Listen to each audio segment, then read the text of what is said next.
la TVT au cœur de l'information.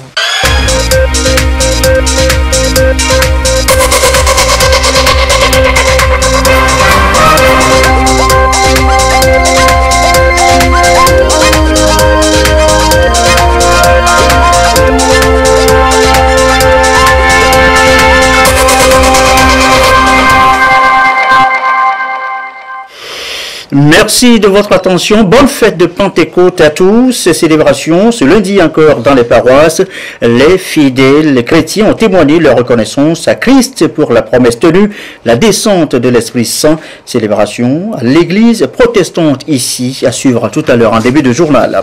Prière, invocation, les hommes d'affaires de plein évangile viennent de se séparer eux aussi. 4 jours d'activité spirituelle. On a parlé aussi et surtout d'affaires, partage, d'esprit au menu de cette rencontre internationale à Lomé. Partage ici aussi à Covier entre filles et fils du canton en ce lundi de retrouvailles à Pédazan, à Colus, à 17e édition avec un idéal de développement. Le récit en fin de journal. Voilà, madame, monsieur le sommaire. Bienvenue aux 20h. Bonsoir à tous. Je ne vous laisserai pas orphelin. Promesse du Christ aux disciples le jour de son élévation vers le Père. Promesse tenue par l'envoi du Saint-Esprit, l'Esprit consolateur de Dieu. Célébré hier dimanche de Pentecôte. Aujourd'hui encore, les fidèles ont témoigné leur reconnaissance au Seigneur et imploré son Esprit Saint afin qu'il guide les chrétiens dans leurs actes. Image ici de la célébration à l'église protestante, paroisse de Lomé. Le récit, Rufine Koumaklo, Robert Potogui avec Yataratem.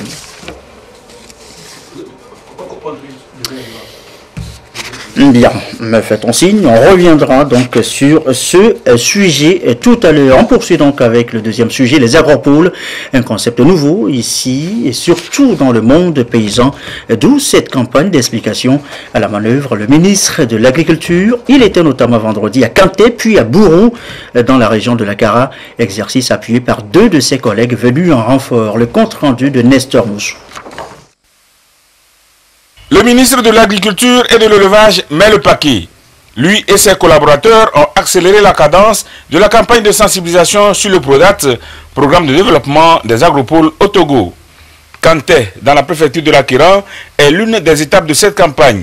La partie sud-ouest de cette préfecture est contiguë à la zone de mise en place du premier agropole. Le ministre en charge de l'Agriculture est allé porter l'information à la connaissance des populations de l'Akiran pour qu'elles soient au parfait de ce qui se fera à Bourkou, localité de la préfecture de Doufelgou où sera installé l'agropole. À Kanté, le ministre de l'Agriculture a reçu le renfort de son collègue de l'enseignement supérieur et de la recherche. Après Kanté, ils se sont rendus à Bourkou. Là, la ministre du Commerce est aussi arrivée en renfort. Les départements de l'enseignement supérieur et du commerce sont fortement impliqués dans la mise en œuvre du PRODAT. Tous les degrés de l'enseignement qui se penchent sur les aspects techniques, formation professionnelle, sont engagés dans ce vaste projet. Et donc, c'est tout naturellement que le ministère de l'Enseignement supérieur et de la Recherche est impliqué dans ce vaste projet. Puisqu'il s'agit de former des compétences à différents niveaux pour accompagner les différentes chaînes de valeur impliquées dans l'agropole. Les agropoles, comme on l'a expliqué, consistent à produire, à transformer, et puis après, il faut vendre les produits. C'est là que le ministère du Commerce intervient. L'objectif des agropoles, c'est de pouvoir exporter hors du pays. Or, pour exporter hors du pays, il faut que les produits Made in Togo soit conforme aux normes internationales. Donc nous sommes en train de mettre en place un laboratoire de certification pour nos produits pour que quand ils sortiront hors du pays, qu'ils soient des produits appréciés par tout le monde. Le programme de développement des agropoles a été conçu pour impulser un nouvel élan à l'agriculture togolaise et lui donner un nouveau visage avec plus d'opportunités de création de richesses et d'emplois. Les producteurs rencontrés l'ont bien compris. Les paysans ont été contents de ce projet parce que selon tout ce qu'on nous a dit, c'est quelque chose qui vient améliorer notre condition de culture. Parce que ça va nous améliorer dans nos cultures. Par rapport à ce que nous faisons, le projet va nous aider pour qu'on élargisse nos cultures. Vraiment, nous sommes contents de ça. Nous, producteurs de Bourkou, Nous sommes très fiers parce que la monotonie dans laquelle nous naviguions avant va changer. Et ce que nous prodiguions avant, il faut attendre une femme venue de Sokodé, Lomé, 4 bols deviennent 2 bols. Avec l'agropole, ce sera acheté sur la base des balances. Donc notre souffrance sera rémunérée à juste titre. La phase de formalisation définitive de la mise en place de l'agropole de Kara est en cours. L'opérationnalisation sur le terrain, c'est pour bientôt. On parle même du mois de juillet pour la pose de la première pierre. Et voilà donc pour la campagne d'explication sur les agropoles, campagne avec message visiblement bien reçu par les producteurs. Pendant ce temps, l'autre campagne, la campagne d'achat de maïs, se poursuit à Rouloupaboudjou, dans la région centrale. 40 tonnes apprêtées par des groupements de la région. Reportage de Lamalk Bojona. L'Agence nationale de la sécurité alimentaire du Togo, ANSAT, poursuit ses campagnes d'achat de maïs pour le stock de sécurité. Son antenne de la région centrale était dans le village de Halpabundu, où elle a acheté aux producteurs du groupement Afrique des villages 40 tonnes de maïs pour une valeur de 6 400 000 francs CFA. Ces achats s'inscrivent dans la logique de la constitution du stock de sécurité. Et puis, c'est dans le but aussi d'aider les paysans à rentrer dans leurs fonds et à aborder la campagne prochaine. La deuxième chose, c'est sensibiliser les producteurs à vendre en groupe leurs produits. La troisième chose, l'ANSAT a un partenariat avec une usine qu'on appelle ETG qui transforme le maïs là en farine. Et je demanderai aux consommateurs togolais de se procurer de cette farine parce qu'elle est propre, saine. On a un excédent céréalier, donc les frontières sont ouvertes. Ils peuvent exporter leurs produits, mais cela a des conditions. Donc ils doivent passer par les structures phytosanitaires pour voir la qualité du produit. Ensuite, si le produit est bon, il se rend à l'ANSAT, on lui livre une autorisation de sortie. Cela les protège. Les producteurs du groupement Afrique des villages se réjouissent et remercient les autorités du pays. Nous remercions l'ANSAT pour cette activité. Cet argent va nous permettre d'acheter les intrants agricoles pour la campagne agricole 2018-2019 et également prendre la charge de nos enfants dans le domaine de l'éducation, de la santé. Nous remercions à cet effet les autorités de ce pays pour ce geste.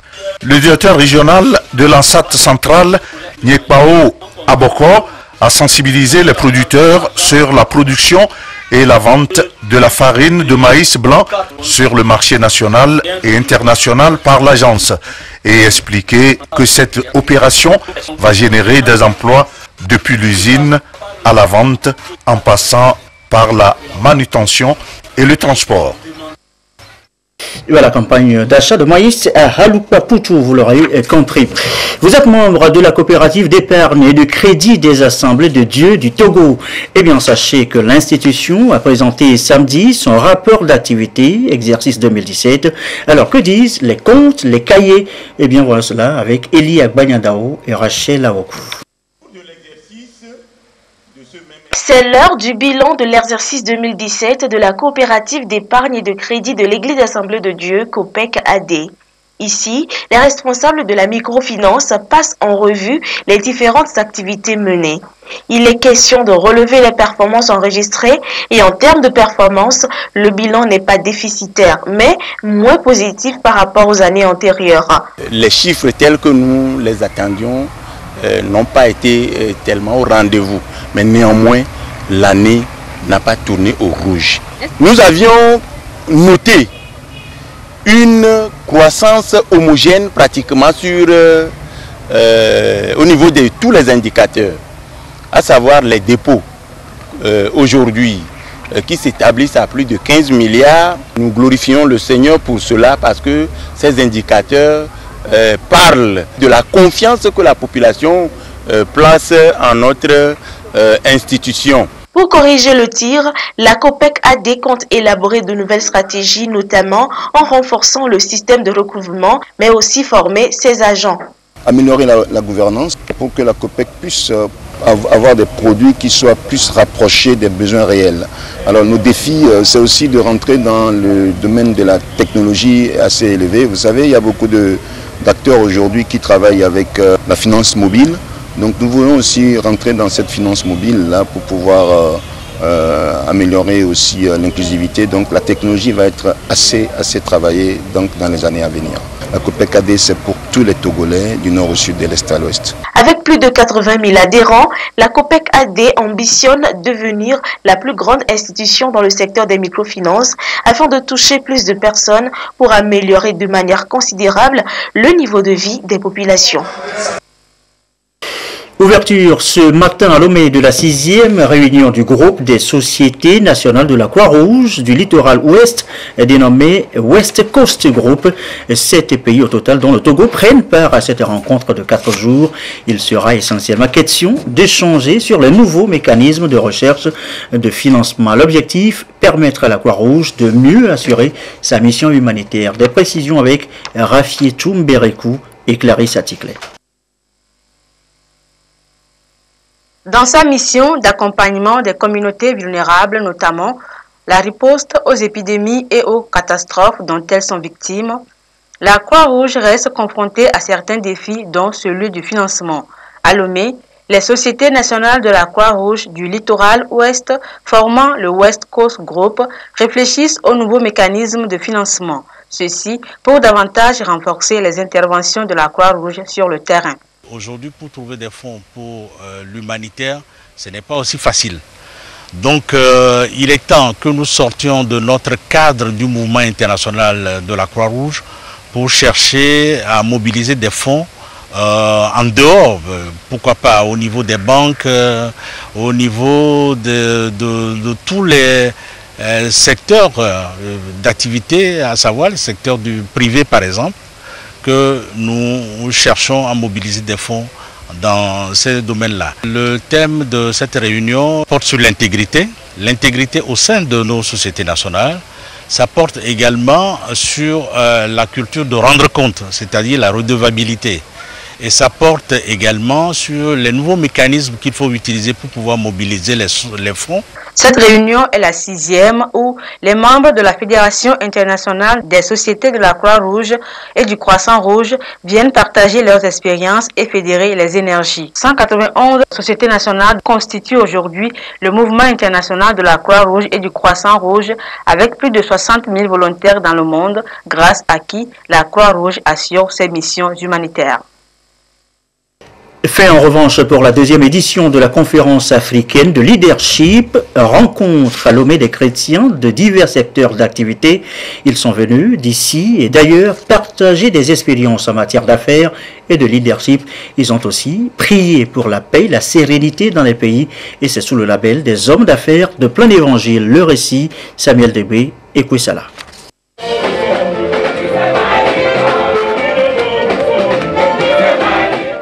Des chants de louange et d'adoration pour marquer la fin de cette 2e édition de la conférence africaine de leadership.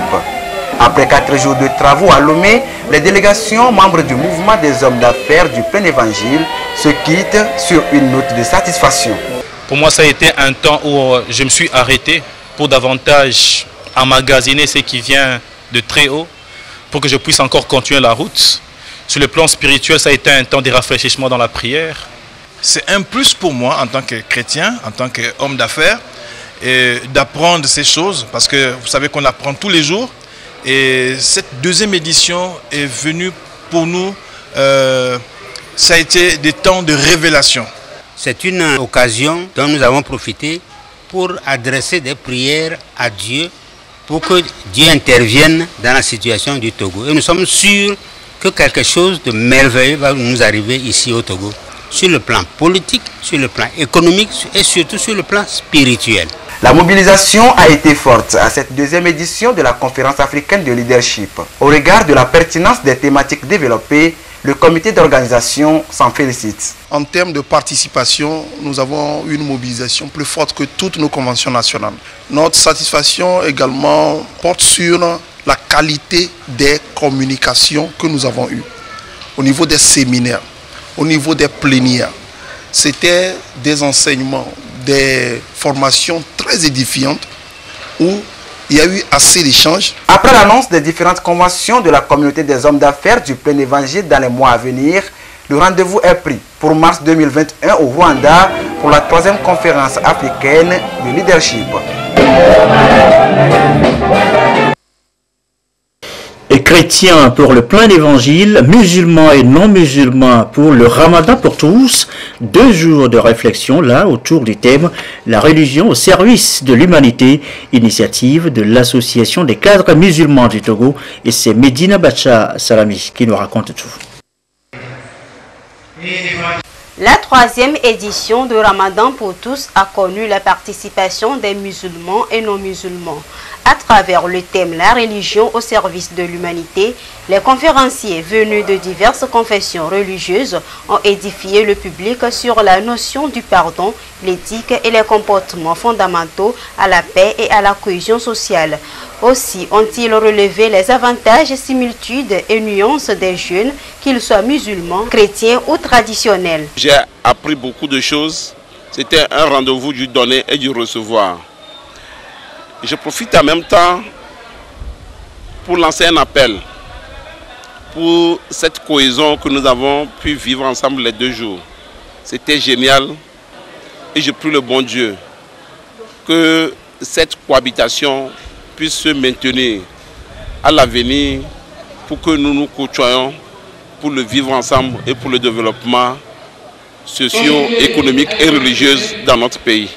Toutes ces religions prennent la paix, elles prennent la coexistence pacifique et nous, dans notre conférence, dans notre exposé, nous avons essayé de démontrer cela par des exemples et par des versets bibliques qui le recommandent. Cette occasion nous a permis d'être ensemble avec les musulmans, de travailler avec eux, de les connaître plus et eux aussi de nous connaître davantage. À la rupture du jeûne, musulmans et non-musulmans se sont retrouvés autour d'un plat dans une ambiance fraternelle. Nous avons un bilan positif. Tout le monde a répondu et tout le monde a profité, comprendre ce que c'est que l'islam, ce que c'est que le ramadan et le pardon par le ramadan, la miséricorde. Et je crois que ça a été un succès réel. Promouvoir la solidarité, la paix et les valeurs humaines, c'est bien ce qu'a voulu l'association des cadres musulmans au Togo en organisant le ramadan pour tous. L'actualité, c'est aussi la semaine mondiale d'action pour l'éducation lancée le 16 mai dernier. Célébration qui se poursuit à l'intérieur du pays. Manifestation ici, vous allez le voir, à Adeta dans le plateau ouest. Élèves, enseignants, parents d'élèves ont été à l'occasion tous entretenus sur les ODD 4 et la non-violence. Le compte rendu de Luc Cassi. Les échanges ont porté sur les avancées enregistrées par le Togo dans la mise en œuvre de 7 cibles de l'ODD 4 et les défis à relever d'ici à 2030, que ce soit au niveau de la qualité, de l'accès, de l'équité genre et de l'éducation inclusive, le Togo a marqué des progrès. Les orateurs ont rassuré le public tout en les appelant à jouer leur part pour accélérer les progrès dans la qualité et l'inclusion. La célébration nous a fait apprendre la non-violence et de la bonne éducation des enfants. Nous venons de prendre part à la célébration de la Journée mondiale d'action pour l'éducation. Et à attendre les intervenants, nous avons appris beaucoup de choses. Et j'allais dire que nous sommes tous interpellés à mettre la main à la pâte pour faire valoir l'éducation de notre pays. Et nous avons ignoré beaucoup de choses. Et en fait de compte, on accuse l'État. Or, nous avons aussi notre part de responsabilité là-dedans. Donc, c'est ici le lieu d'interpeller les collègues enseignants et enseignantes à mettre en œuvre, en pratique, tout ce que nous venons d'entendre. L'événement de ce matin a été un bon événement, en ce sens que cela a encore rappelé aux enseignants et aux formateurs que nous sommes notre rôle en matière d'éducation des enfants. Et plus dans l'exposé du coordonnateur national, il a rappelé de fond en comble tout ce que la coalition a fait, a mené comme action. La semaine mondiale d'action pour l'éducation est célébrée au Togo par la coalition nationale togolaise pour l'éducation pour tous. À Adeta, les élèves malentendants ont interpellé les pouvoirs publics sur leur sort pendant que ceux du groupe de sketch ont illustré par un bon scénario les conséquences de la violence éducative. La célébration de la Semaine mondiale d'action pour l'éducation 2018 se poursuit dans les 5 autres régions éducatives du Togo par les conseils régionaux de la CNT et PP. Le monde de l'éducation encore, ou de l'instruction si vous voulez, avec les étudiants juristes, branche togolaise de cette soirée. Et cette soirée de récompense aux lauréats des concours de la semaine des étudiants le samedi dernier à l'université de Lomé. Les meilleurs ont été encouragés par les responsables du département de droit. Nous reviendrons sur le sujet dans nos prochaines éditions. Un mot de l'actualité à l'étranger. En République démocratique du Congo, l'épidémie Ebola prend de l'ampleur. La mobilisation se renforce de jour en jour. Le bilan s'alourdit. Le dernier bilan a fait état de 26 morts et d'une cinquantaine de cas confirmés au suspect selon le gouvernement. Il s'agit de la 9e épidémie à laquelle fait face la RDC. Le pays connaît les risques et a su jusqu'à présent circonscrire rapidement les foyers épidémiques. Mais l'Organisation mondiale de la santé, OMS, considère désormais que le risque de propagation en est très élevé, même si les cas recensés se concentrent dans la région de Bikoro, au nord-ouest du pays. On ne connaît pas encore la nature exacte de la souche en cours dans la région. Des analyses sont en cours. La première épidémie apparue en République démocratique du Congo date de 1976 et la dernière de 2017. Cela dit, retour chez nous au Togo, la fête des mères, la jeune fille, la femme à l'honneur, hier dimanche à la 2e édition du festival Shalom Bouti Show, soirée, défilé de mode, déclamation de poèmes et mini-foire expo-vente. Le récit, Viviane Souvi et Kwesala.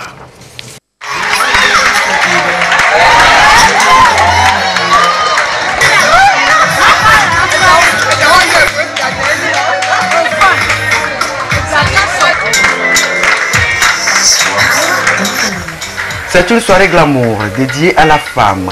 Sur la piste, elles ne sont pas toutes des mannequins professionnels, mais elles se sont données à fond pour émerveiller le public.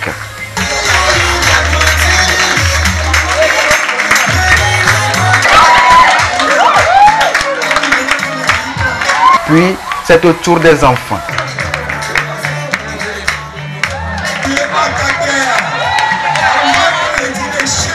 C'est la 2e édition du festival Shalom Beauty Show et les spectateurs sont visiblement conquis.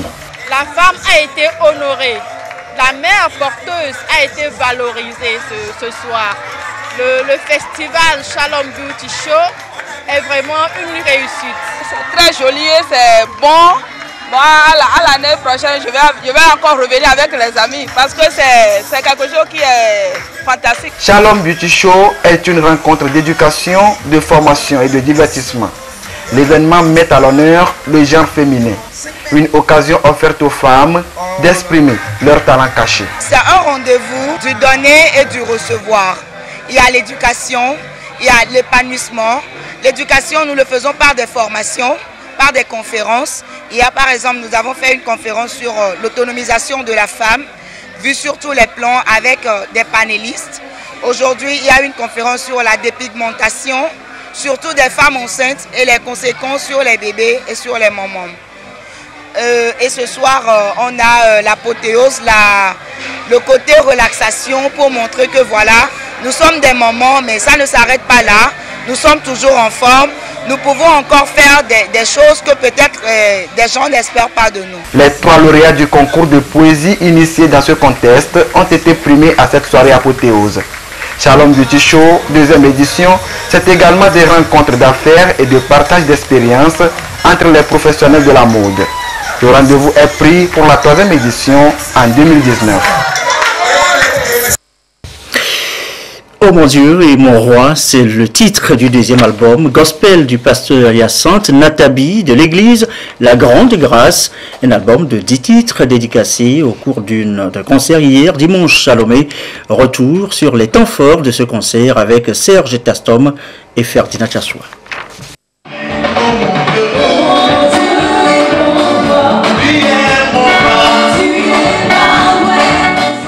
Sur scène, le chanteur de l'Éternel Hyacinthe Natabi. Il exécute ici quelques titres de Oh mon Dieu et mon roi, son deuxième album de chant gospel. Reconnaissance au Seigneur et par-delà, action d'évangélisation, le chanteur met sur des notes musicales et de mélodies les paroles de la Sainte Écriture.